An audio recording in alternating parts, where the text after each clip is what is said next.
Ikinadismaya ng marami sa Nueva Ecija ang maimpormasyong kumakalat sa social media tungkol kay senatorial candidate Pastor Apollo C. Quiboloy. Ito'y matapos isagawang pagpupulong sa mga barangay ng Buting Pastor. Narito ang ulat ni Franco Baranda. Sa social media ako po, hindi po tayo basta maniniwala na kung pinakita na sinasabi natin na masama ang bawat isang tao na katulad po ni Pastor Apollo Quiboloy. Hindi po ako naniniwala na basta-basta lang. Kasi po, alam natin sa social media, magkaroon ka lang ng pera. Ibig sabihin, sa social media, ginagawa lang sa vlog, etc. etc. Hindi po ako naniniwala doon.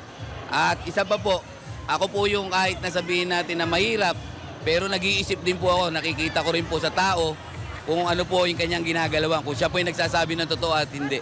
Nasagot po o nalinawan yung mga lumalabas na sa social media tungkol kay Pastor Quiboloy na yun po pala ay pawang destabilization o walang katotohanan.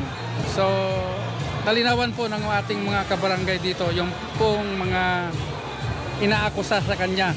Kung sa mga fake news, dapat yan magkaroon ng pagpapatupad talaga ng batas na kung paano talaga yan masusugpo kasi napakalaking kaguluhan ang idudulot niyan sa Pilipinas pagka pinaniwalaan ng tao yung fake news. Ito ang naging matinding reaksyon ng mga dumalo sa town hall meeting ni senatorial candidate Pastor Apollo C. Quiboloy sa 2 barangay sa Nueva Ecija. Matagal na nilang sinusubaybayan ng butihing pastor sa social media.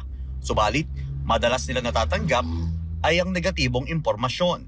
Ngunit matapos ang pagpupulong, marami sa kanila ang labis na nagulat at naliwanagan nang mapagtanto na ang matagal na nilang pinaniniwalaan mula sa mainstream media ay isa rin pala sa mga pangunahing nagpapakalat ng maling impormasyon.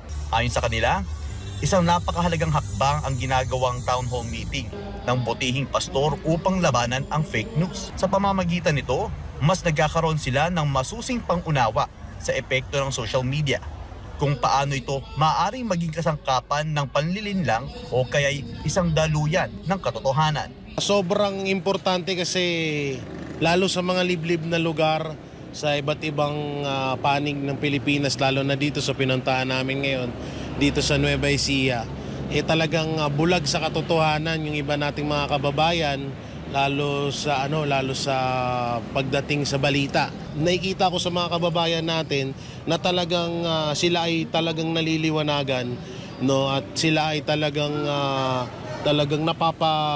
napapalakpak dahil sa impormasyon na kanilang nababalitaan na mali nga pala, na mali talaga yon, at ipinapaliwanag natin kung ano yung tama. Samantala, non-stop pa rin ang mga pagpupulong sa iba't ibang barangay mula sa mga liblib na lugar hanggang sa mga syudad sa buong bansa. Marami sa mga dumadalo ang dating naging biktima ng peking impormasyon, kaya sa pamamagitan ng ganitong mga inisyatiba, mas naibabalik ang tiwala ng publiko sa tama at totoong balita. Para sa Diyos at Pilipinas kumahal, Franco Baranda, SMNI News.